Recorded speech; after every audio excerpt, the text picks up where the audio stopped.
बिस्मिल्लाहिर्रहमानिर्रहीम। आज हम 9th क्लास की मैथमेटिक्स का चैप्टर नंबर 15 जो है वो स्टडी करेंगे।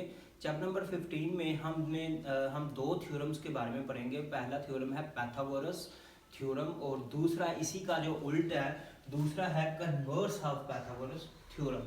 सबसे पहले आपको पता होना चाहिए कि पाइथागोरस थ्योरम किस लिए यूज़ किया जाता है, तो वो है ट्राइंगल, राइट ट्राइंगल।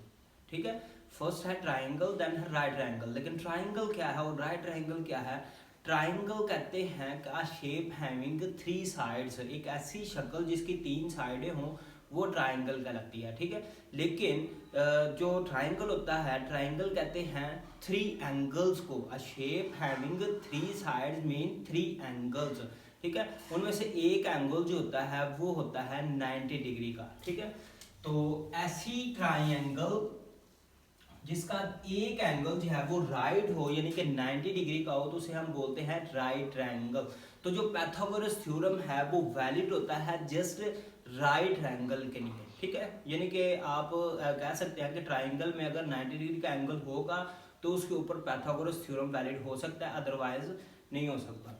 तो सबसे पहले हम पाइथागोरस थ्योरम के बारे में पढ़ेंगे। मेरे पास एक ट्रायंगल है जो कि राइट ट्रायंगल है। राइट ट्रायंगल क्यों है? क्योंकि इसका जो एक एंगल है वो 90 डिग्री का है, तो हम कह सकते हैं कि ये एक राइट ट्रायंगल है। तो इसका मतलब है इसके ऊपर पाइथागोरस थ्योरम भी वैलिड हो सकता है।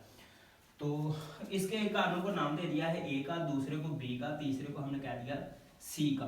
तो हम कह सकते हैं कि जो इसके सामने वाली साइड है उसे हम कह देंगे स्मॉल ए, इसके सामने वाली साइड होगी स्मॉल सी और बी के बिल्कुल सामने वाली साइड होगी स्मॉल बी।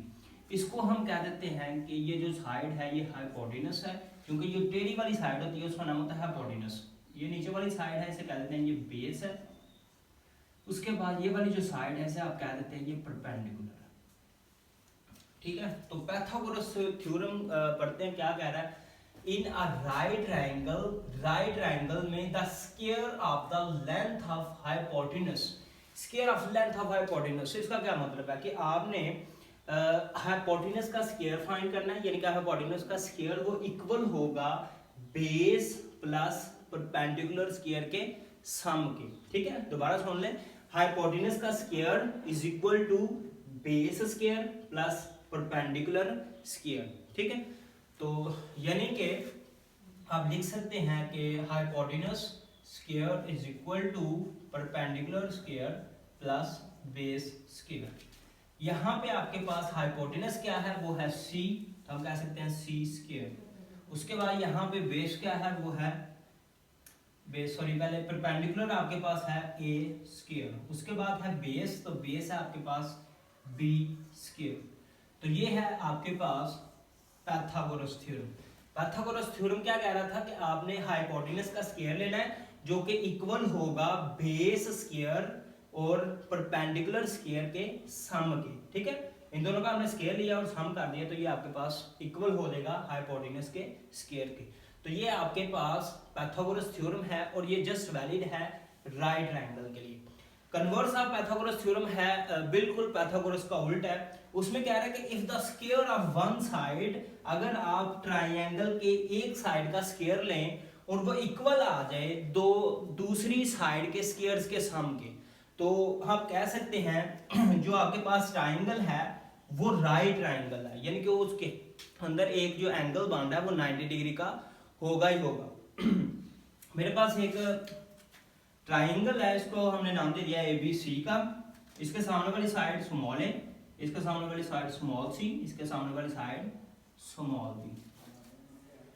अच्छा, कन्वर्स पाइथागोरस थ्योरम हम किस लिए यूज करते हैं? पाइथागोरस थ्योरम हम यूज करते हैं कि हमारे पास कोई दो साइडें गिवन हो, जैसे कि आपके पास A B C तीन साइडें हैं, इन तीनों में से कोई दो गिवन दी हों और वो कह दे कि थर्ड साइड फाइंड कर दें, तो आप उसके लिए पाइथागोरस थ्योरम यूज कर सकते हैं। ठीक है, तो अगर आपके पास तीनों साइडें गिवन हो, A भी गिवन हो, B भी गिवन हो, C भी गिवन हो, और वो पूछे कि क्या ये राइट ट्रायंगल की साइड्स हैं या नहीं, तो आपने उसके लिए यूज करना है कन्वर्स ऑफ पाइथागोरस थ्योरम।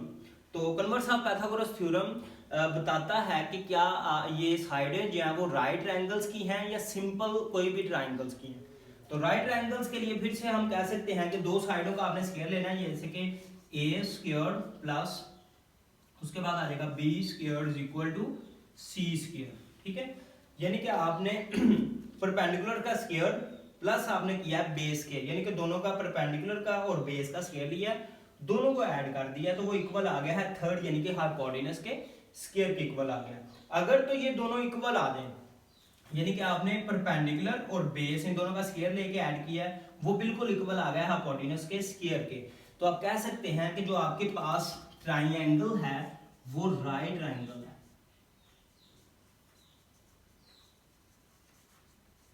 और अगर आपने स्क्वायर लिया है परपेंडिकुलर का और बेस का स्क्वायर लिया है और वो इक्वल नहीं आया हाइपोटेनस के स्क्वायर के, तो आपने कह देना it is not right triangle, it is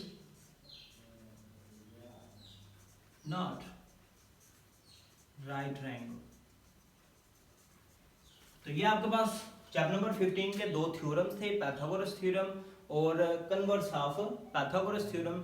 दोबारा एक बार मैं आपको रिवाइज करवा देता हूँ कि पाइथागोरस थ्योरम हम कोई भी साइड फाइंड करने के लिए, यानी कि आपके पास एक राइट ट्रायंगल है तो उसकी दो साइडें गिवन हो तो थर्ड साइड फाइंड करने के लिए यूज किया जाता है। जबकि कन्वर्स ऑफ पाइथागोरस थ्योरम में आप क्या करते हैं कि आपके पास तीन साइडें गिवन हैं और वो आप फाइंड करना चाहते हैं कि क्या ये राइट ट्रायंगल है या नहीं, तो उसके लिए हम कन्वर्स पाइथागोरस थ्योरम यूज करते हैं। अल्लाह हाफिज़।